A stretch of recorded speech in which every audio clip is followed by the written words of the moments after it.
கிறிஸ்துக்கள் அன்பான கலைக்குது நிகழ்ச்சி நேயர்களே, மீண்டும் ஒரு விசை கூட உங்களோடு கூட இயேசுவின் நாமத்தில் எழுதுல மிகுந்த மகிழ்ச்சி அடைகிறேன். இந்த நாள் நமக்கு வருகிற வாக்குத்தத்தம் எங்க இருந்துன்னா, அப்போஸ்தலர் 4ஆம் அதிகாரம் 20வது வசனத்தை உங்களோடு பகிர்ந்து கொள்ள ஆசைப்படுகிறேன். நாங்கள் கண்டவைகளையும் கேட்டவைகளையும் பேசாமல் இருக்க கூடாதே என்றார்கள் அப்படின்னு சொல்லி சொல்லப்பட்டிருக்கிறது. இது யார் சொல்றாங்க அப்படின்னு சொன்னா பேதுரும் யோவானும் சொல்றாங்க. நாங்கள் கண்டவைகளையும் கேட்டவைகளையும் நம்ம என்ன கற்றுக்கொண்டோம், அவங்க இயேசுகிட்ட இருந்து என்ன கற்றுக்கொண்டாங்கன்றத என்ன செஞ்சாங்க, அவங்க வெளிப்படுத்தினாங்க. ஒரு புராண கதையில வாசித்தேன். என்ன அப்படின்னு சொன்னா வில் வித்தை. நீங்க அந்த காலத்துல எல்லாம் பாத்தீங்கன்னா அரசர்கள்னா வில் வித்தையில ரொம்ப மும்முரமா இருப்பாங்க. அதை கண்டிப்பா அது கற்றுக்கொள்வார்கள்.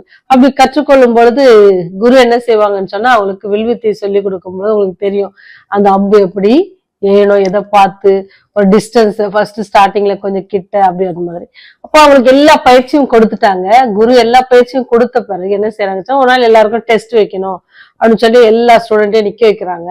அப்படி நிக்க வைக்கிறதுக்கு முன்னாடி என்ன செஞ்சாங்கன்னு சொன்னா ஒரு தூரத்துல ஒரு மரம் இருந்துச்சு. அந்த மரத்துல ஒரு மண்ணுனால செய்த ஒரு பறவை, அந்த பறவைக்கு ஒரு கண்ணு வச்சு அங்க அழகா அந்த மரத்துல கட்டி வச்சிருக்காங்க. கட்டி வச்சுட்டு என்ன சொல்றாருன்னு சொன்னா எல்லாரும் என்ன செய்யணும், உங்க அம்பை என்ன செய்யணும், அங்க கரெக்டா அந்த பறவையினுடைய கண்ணுல என்ன செய்யணும், நீங்க சுடணும் அப்படின்னு சொல்லி சொல்றாரு. உங்க அம்பு அந்த அதுல எய்து விட வேண்டும் அப்படின்ட்டு சொல்றாரு. அப்படி சொல்லிட்டு அவர் ஆப்போசிட்ல நிக்கிறாரு. சரி, இதுதான் இந்த டிஸ்டன்ஸ் தான். மரத்தை பக்கத்துல எல்லாரும் நிக்கிறாங்க, மற்ற ஸ்டூடெண்ட்ஸ் அந்த குருவும் நிக்கிறாங்க. அப்போ அவர் சொல்றாரு, நான் டெஸ்ட் பண்ணிட்டு உங்களை சொல்லுவேன், என் கேள்விக்கு பதில் சொல்லிட்டு என்ன செய்யணும், நீங்க சுடணும் அப்படின்ட்டு அவர் சொல்லுவாரு. அப்ப எல்லாரும் அப்படி ஃபர்ஸ்ட் அந்த குரூப்ல யார் ரொம்ப வயது முதிர்ந்தவர் அல்லது மூத்தவர் அப்படின்னு சொல்லி அவங்களை அழைச்சாரு. அப்படி அழைத்து உடனே அவர் பாக்குறாரு, சொல்றாரு, ஓகே அங்க இருக்குது, உனக்கு என்னெல்லாம் தெரியுது அங்க இருந்து பாரு அப்படின்னு சொல்லி சொல்றாரு. அப்ப அதை பார்த்த மகன் என்ன சொன்னாருன்னு சொன்னா, அந்த ஸ்டூடெண்ட் என்ன சொன்னாருன்னு சொன்னா, எனக்கு ஒரு பெரிய மரம் தெரியுது, அந்த மரத்துல ஒரு குருவி தெரியுது, அப்புறம் நீங்க இந்த பக்கம் நிக்கிறீங்க, அங்க இன்னும் நம்ம ஸ்டூடெண்ட்ஸ் எல்லாம் உங்க பக்கம் நிக்கிறது தெரியுது அப்படின்னு சொன்னாரு. அப்படியா, சரி அப்ப நீ வந்துரு அப்படின்னு சொல்லிட்டாரு. அதே மாதிரி ஒவ்வொருத்தையும் சொல்லும் போது ஒவ்வொருத்தரும் எல்லாருமே ஆல்மோஸ்ட் சிமிலரா தான் சொல்றாங்க. மரம் தெரியுது, பறவை தெரியுது, நீங்க நிக்கிறது தெரியுது, ஸ்டூடெண்ட்ஸ் நிக்கிறது தெரியுது அப்படின்னு சொன்னாங்க. சிலர் ஸ்டூடெண்ட் சொல்லல, நீங்க நிக்கிறத பார்த்தேன் அப்படின்ட்டு. உங்களுக்கு தெரியும் வெளில எதும்போது நம்ம எதை வச்சு பார்க்கணும், அப்ப இதெல்லாம் அவங்களுக்கு தெரியுதுன்னு சொல்லி சரி நீங்களும் வந்துருங்க அப்படின்னு. கடைசியா ஒரு ஸ்டூடெண்ட்டுக்கு சான்ஸ் கொடுத்தாங்க. கடைசியா வர ஸ்டூடெண்ட் என்ன செஞ்சாருன்னா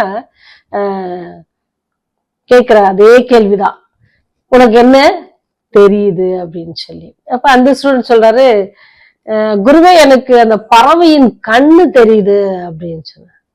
எல்லாரும் சிரிக்க ஆரம்பிச்சுட்டாங்க.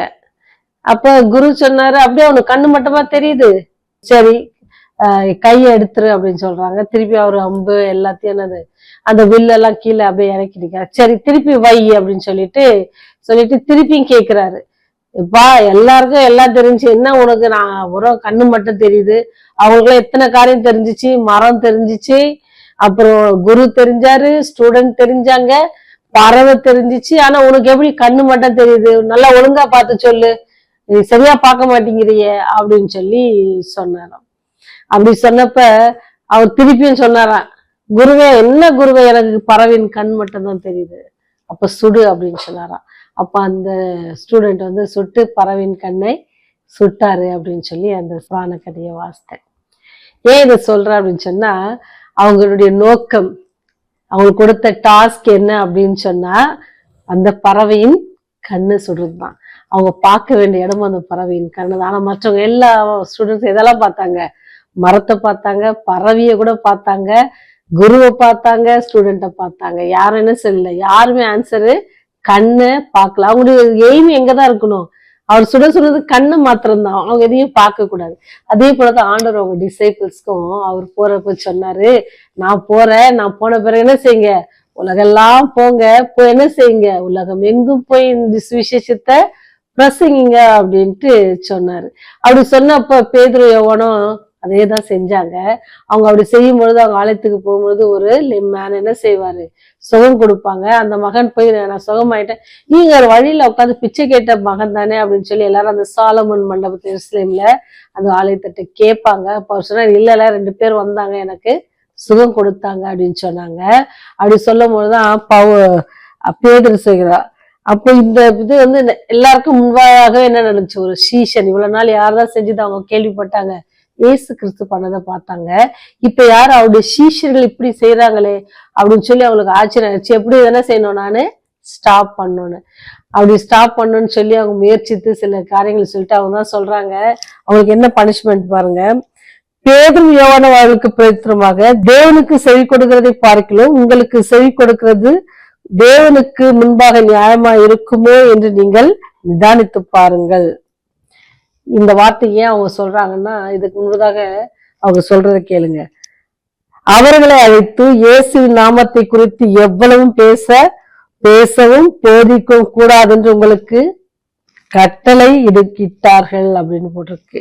யாருன்னு சொன்னா, இந்த மக்கள் யாரு, தேவனை விசுவாசிக்கணும், அவங்களுக்காக தன் ஜீவனை கொடுத்திருக்கிறாரு, எல்லாம் பண்ணிருக்கிறாரு. ஆனா அந்த மக்கள் என்ன, அவர் மேல விசுவாசம் இல்ல, அவரை பத்தி சொல்றவங்களை கூட அவங்களுக்கு என்ன செய்யல, பார்க்க பிடிக்கல.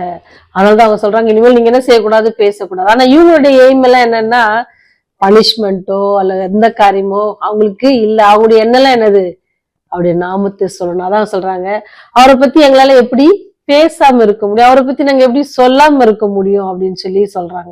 அவங்களுடைய எண்ணம், உங்களுடைய எண்ணமும் நம்முடைய எய்ம் என்னவா இருக்கிறது, நம்முடைய நோக்கம் என்னவா இருக்கிறது. இந்த பரலோக ராஜ்யம் ஒன்று இருக்குது, நான் உங்களுக்காக ஆயத்தப்படுத்துறேன், நீங்களும் வரணும் என் கூட, அதுக்காக சில காரியங்கள்லாம் பண்ணுங்க அப்படின்னு ஆண்டவர் நமக்கு சொல்லியிருக்கிறாங்கல்ல. எப்படி நம்ம பிராக்டிஸ் பண்றோம், அல்லது நம்ம எப்படி அதை எடுத்துக்கொண்டு அல்லது அதற்காக பிரயாசப்படுறோம் அப்படின்றதுதான் பேதுரு யோவான் நமக்கு சொல்லி கொடுக்கிற ஒரு பாடம். அவங்க சொல்றாங்க, இனிமேல் இப்ப பேசக்கூடாது. ஒரு நாள் ஃபுல்லா அவங்க என்ன செஞ்சிருப்பாங்கன்னா, சிறைச்சாலைல வச்சிருப்பாங்க. ஒரு நாள் முழுவதும் அவங்களுக்கு காவலில் வைத்தாங்க. ஆனா கூட அவங்க என்ன செய்யல, வெளியே வந்து ஐயோ இனிமேல் பேசக்கூடாதுப்பா, நம்ம யாரும் இல்லாத இடத்துல போய் பேசலாம்ப்பா அப்படிலாம் அவங்க சொல்லல. நாங்கள் எப்படி பேசாமல் இருப்பது? ஏன்னா அவர்கிட்ட இருந்து நிறைய காரியங்கள் நம்ம படிச்சிருக்கிறோம், அவர்கிட்ட இருந்து நிறைய ஆசீர்வாதங்களை பெற்றிருக்கிறோமே. நீங்களும் நானும் எப்படி இருக்கிறோம், நம்முடைய நோக்கம் எப்படி இருக்கிறது, எப்படி குரு சொல்லி கொடுத்ததை கரெக்டா படிச்சு அந்த அம்பு எழுதுது போல நமக்கும் ஆண்டவர் சொல்லி கொடுத்த காரியங்களை கரெக்டா படிச்சு நம்ம கரெக்டா இருப்போம் அப்படின்னு சொன்னா, நம்மை நோக்கி வருகிற சாத்தானை நம்ம என்ன செய்யலாமா, கரெக்டா லாக் அவுட் பண்றதுக்கு அது உதவும். அதனாலதான் பேதுருவும் யோவானும் அவங்க என்ன செஞ்சாங்க, காவல்ல வச்சா என்ன வச்சா பனிஷ்மெண்ட் கொடுத்து பேசாதன்னு சொன்னாலும் நாங்க எப்படி இருப்போம் பேசாம அப்படின்னு சொல்றாங்க. நீங்களும் நானும் ஆண்டவத்துல எவ்வளவு ஆசீர்வாதங்கள், எவ்வளவு நன்மைகளை பெற்றிருக்கோம் 11 மாதங்களாக. நினைச்சு பாருங்க. கடந்த வருஷங்கள்லாம் விட்டுருங்க, கடைசியான இந்த 11 மாதத்தை நம்ம வாழ்க்கையில எடுத்து பார்த்தாவே எவ்வளவு பெரிய ஆசீர்வாதம் இல்ல. அந்த ஆசீர்வாதத்துக்கெல்லாம் நீங்களும் நானும் எப்படி இருக்கிறது, உங்களுடைய வாழ்க்கையும் என்னுடைய வாழ்க்கையும் ஆண்டவருக்காக என்னத்தை செய்கிறது, நம்ம நோக்கம் எதுவாக இருக்கிறது, வெற்றி பெறணும் நம்ம பாக்குறது எல்லாம் அந்த பரலோகத்தை பாக்குறோமா, இல்ல சுத்தி இருக்கிற மற்ற காரியங்களை பார்த்து பரலோகத்தை எழுந்து போகாதபடிக்கு நம்ம பரலோகத்தையே நோக்கி பார்ப்போம். அதை பார்க்கணும்னு சொன்னா சிலுவையை நோக்கி பாருங்க, பரலோகம் தானா நமக்கு கண்ணுக்கு தெரியும். அப்படி அந்த பரலோகத்தை சுதந்திரிக்க நீங்க விருப்பமா இருந்தீங்கன்னா என்னோட கூட ஜெபத்துல சேருங்க.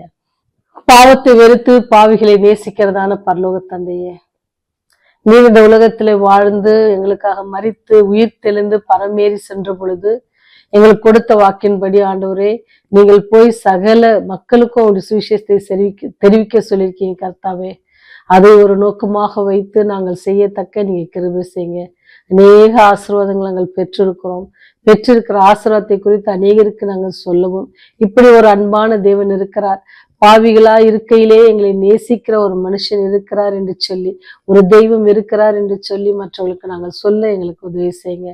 எங்களுடைய பாவங்கள், குற்றங்கள், குறைகள் எல்லாவற்றையும் ஒரு விசை கூட மன்னித்தள்ளுங்க சாமி. இந்த நாள் முழுவதும் எங்களோடு கூட இருங்க. போக்கிலும் வரத்திலும் நாங்கள் கைட்டு செய்கிற எல்லா காரியங்களுடைய கிருபை எங்களோடு கூட இருக்க அழைக்கிறோம் தகப்பனே. இந்த செய்தியை கேட்கிற ஒவ்வொரு பிள்ளைகளுக்காக ஜெபிக்கிறோம்.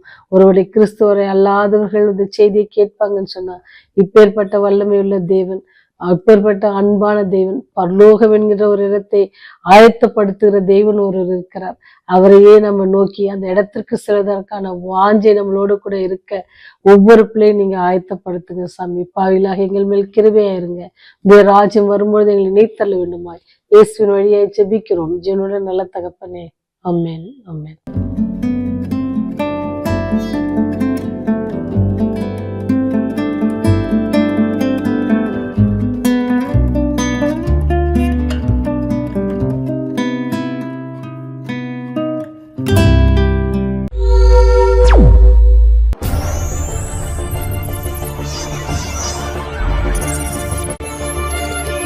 நீங்கள் பார்த்துக் கொண்டிருப்பது உங்கள் ரிவைவல் டிவி.